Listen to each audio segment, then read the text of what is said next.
بسم اللہ الرحمن الرحیم۔ السلام علیکم ناظرین، لاکھوں کروڑوں درود و سلام نبی آخر الزمان صلی اللہ علیہ وآلہ وسلم اور آپ صلی اللہ علیہ وآلہ وسلم کی آل پر۔ میں گواہی دیتی ہوں کہ اللہ کے سوا کوئی معبود نہیں اور محمد صلی اللہ علیہ وآلہ وسلم اللہ کے آخری نبی اور رسول ہیں۔ ناظرین کرام، سیرت النبی صلی اللہ علیہ وآلہ وسلم کے سلسلے کو بڑھاتے ہوئے آج کی ویڈیو میں ہم ان سوالات کے جوابات جاننے کی کوشش کریں گے۔ عبد المطلب یعنی ان کا سلسلہ نسب کہاں سے شروع ہوتا ہے؟ عبد المطلب کو خواب میں زمزم کا کنواں کھودنے کا حکم کیوں دیا گیا؟ اس کنویں کو کس نے مٹی ڈال کر پاٹ دیا تھا؟ خانہ کعبہ سے کون سا خزانہ نکال کر زمزم کے کنویں میں ڈال دیا گیا تھا؟ طیبہ، برا، مظنونہ، زمزم، یہ کیا ہیں اور ان کا مطلب کیا ہے؟ حضرت عبد المطلب کو خواب میں کون سی منت پوری کرنے کا حکم دیا گیا تھا؟ ان تمام سوالات کے جوابات اس ویڈیو میں آگے چل کر بتائے جائیں گے، اس لیے بغیر سکپ کیے آج کی ویڈیو کو آخر تک ضرور دیکھیے گا۔ تو چلیے شروع کرتے ہیں۔ زمزم کی کھدائی۔ حضرت ابراہیم علیہ السلام کے بیٹے حضرت اسماعیل علیہ السلام کے 13 بیٹے تھے۔ ان کی نسل اس قدر ہوئی کہ مکہ مکرمہ میں نہ سما سکی اور پورے حجاز میں پھیل گئی۔ ان کے ایک بیٹے کیدار کی اولاد میں عدنان ہوئے۔ عدنان کے بیٹے ماد اور پوتے کا نام نزار تھا۔ نزار کے 4 بیٹے تھے، ان میں سے ایک کا نام مضر تھا۔ مضر کی نسل سے قریش بن مالک پیدا ہوئے، یہ فہر بن مالک بھی کہلائے۔ قریش کی اولاد بہت ہوئی، ان کی اولاد مختلف قبیلوں میں بٹ گئی۔ ان کی اولاد سے کسا نے اقتدار حاصل کیا۔ کسا کے آگے 3 بیٹے ہوئے، ان میں سے ایک عبد المناف تھے، جن کی اگلی نسل میں ہاشم پیدا ہوئے۔ ہاشم نے مدینہ کے ایک سردار کی لڑکی سے شادی کی۔ ان کے یہاں ایک لڑکا پیدا ہوا، اس کا نام شیبہ رکھا گیا۔ یہ پیدا ہی ہوا تھا کہ ہاشم کا انتقال ہو گیا۔ ان کے بھائی مطلب مکہ کے حاکم ہوئے۔ ہاشم کا بیٹا مدینہ منورہ میں پرورش پاتا رہا۔ جب مطلب کو معلوم ہوا کہ وہ جوان ہو گیا ہے تو بھتیجے کو لینے کے لیے خود مدینہ گئے۔ اسے لے کر مکہ مکرمہ پہنچے تو لوگوں نے خیال کیا یہ نوجوان ان کا غلام ہے۔ مطلب نے لوگوں کو بتایا یہ ہاشم کا بیٹا اور میرا بھتیجا ہے۔ اس کے باوجود لوگوں نے اسے مطلب کا غلام ہی کہنا شروع کیا۔ اس طرح شیبہ کو عبد المطلب کہا جانے لگا۔ انہیں عبد المطلب کے یہاں ابو طالب، حمزہ، عباس، عبداللہ، ابو لہب، حارث، زبیر، زرار اور عبد الرحمن پیدا ہوئے۔ ان کے بیٹے عبداللہ سے ہمارے نبی آخر الزمان حضرت محمد صلی اللہ علیہ وآلہ وسلم پیدا ہوئے۔ عبد المطلب کے تمام بیٹوں میں حضرت عبداللہ سب سے زیادہ خوبصورت اور سب سے زیادہ پاک دامن تھے۔ حضرت عبد المطلب کو خواب میں زمزم کا کنواں کھودنے کا حکم دیا گیا، یعنی حضرت اسماعیل علیہ السلام کے کنویں کو کھودنے کا حکم دیا۔ اس کنویں کو قبیلہ جرہم کے سردار مزاز نے پاٹ دیا تھا۔ قبیلہ جرہم کے لوگ اس زمانے میں مکہ کے سردار تھے اور بیت اللہ کے نگران تھے۔ انہوں نے بیت اللہ کی بے حرمتی شروع کر دی۔ ان کا سردار مزاز بن عمرو تھا۔ وہ اچھا آدمی تھا۔ اس نے اپنے قبیلے کو سمجھایا کہ بیت اللہ کی بے حرمتی نہ کرو، مگر ان پر اثر نہ ہوا۔ ناظرین کرام، جب مزاز نے دیکھا کہ ان پر کوئی اثر نہیں ہوتا تو قوم کو اس کے حال پر چھوڑ کر وہاں سے جانے کا فیصلہ کیا۔ اس نے تمام مال و دولت، تلواریں اور زرہیں وغیرہ خانہ کعبہ سے نکال کر زمزم کے کنویں میں ڈال دیں اور مٹی سے اس کو پاٹ دیا۔ کنواں اس سے پہلے ہی خشک ہو چکا تھا۔ ناظرین کرام، اب اس کنویں کا نام و نشان مٹ گیا۔ مدتوں یہ کنواں بند پڑا رہا۔ اس کے بعد بنو خزاعہ نے بنو جرہم کو وہاں سے مار بھگایا۔ بنو خزاعہ اور کسا کی سرداری کا زمانہ اسی حالت میں گزرا، کنواں بند رہا، یہاں تک کہ کسا کے بعد عبد المطلب کا زمانہ آ گیا۔ انہوں نے خواب میں دیکھا۔ خواب میں انہیں زمزم کے کنویں کی جگہ دکھائی گئی اور اس کے کھودنے کا حکم دیا گیا۔ ناظرین کرام، حضرت علی رضی اللہ تعالیٰ عنہ سے روایت ہے کہ حضرت عبد المطلب نے بتایا، میں حجر اسود کے مقام پر سو رہا تھا کہ میرے پاس ایک آنے والا آیا۔ اس نے مجھ سے کہا، طیبہ کو کھودو۔ میں نے اس سے پوچھا، طیبہ کیا ہے؟ مگر وہ کچھ بتائے بغیر چلا گیا۔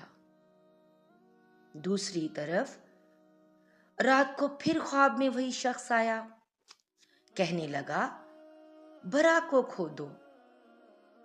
میں نے پوچھا، برا کیا ہے؟ وہ کچھ بتائے بغیر چلا گیا۔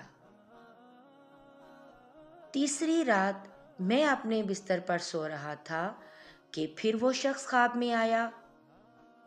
اس نے کہا، مجنونہ کو کھودو۔ میں نے پوچھا، مجنونہ کیا ہے؟ وہ بتائے بغیر چلا گیا۔ اس سے اگلی رات میں پھر بستر پر سو رہا تھا کہ وہی شخص پھر آیا اور بولا، زمزم کھودو۔ میں نے اس سے پوچھا، زمزم کیا ہے؟ اس بار اس نے کہا، زمزم وہ ہے جس کا پانی کبھی ختم نہیں ہوتا، جو حاجیوں کے بڑے بڑے مجموعوں کو سیراب کرتا ہے۔ عبد المطلب کہتے ہیں، میں نے اس سے پوچھا، یہ کنواں کس جگہ ہے؟ اس نے بتایا، جہاں گندگی اور خون پڑا ہے اور کوا ٹھونگے مار رہا ہے۔